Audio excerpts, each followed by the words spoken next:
Welcome to this Victorian plumbing guide where we're going to be showing you how to fit a basin waist. This video is to be used as a guide only, and we always advise that you seek professional help. This particular basin waist that we're installing today is an ideal standard slotted clicker basin waist. So to release the water, you just click the top of the plug and the water will be able to drain away.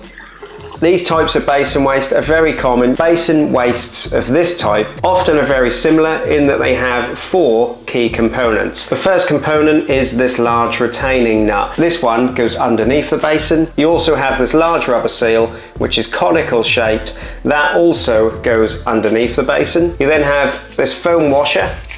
This goes on the top of the basin, and the body of the waist, which slots on the top of the basin as well. So now we've seen the main components, let's have a look at how we install this on the basin. So looking at this from the top of the basin, the first thing we want to do is just make sure the surface is nice and clean so that we get a good seal. And then we'll take hold of the body of the basin and we're going to slide that foam washer all the way to the lip. So we've got our foam washer on there and we're going to drop that down through the top of the basin, making sure we've got that nice and central. And now if we look below the basin, you can see the bottom of our basin waist. And in your kit, you'll have a rubber conical shaped seal like this. That seal faces that way up so that the flat section is on the bottom. And we're going to pop this over the basin waist. With your spare hand, reach over the top of the basin, hold the basin waist in place, and then we'll be able to put that seal on the bottom of the basin waist.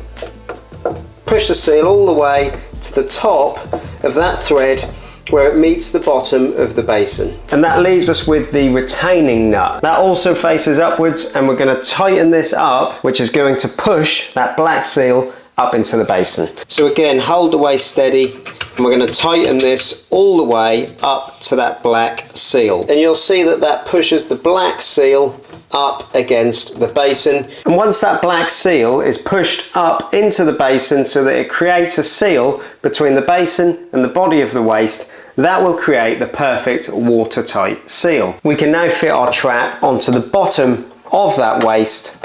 We'll do that up nice and tight. Once we've got the basin waist and trap in, we'll be able to connect the pipework up, and that will allow the water to drain away. Check out our great range of bathroom basin wastes at victorianplumbing.co.uk.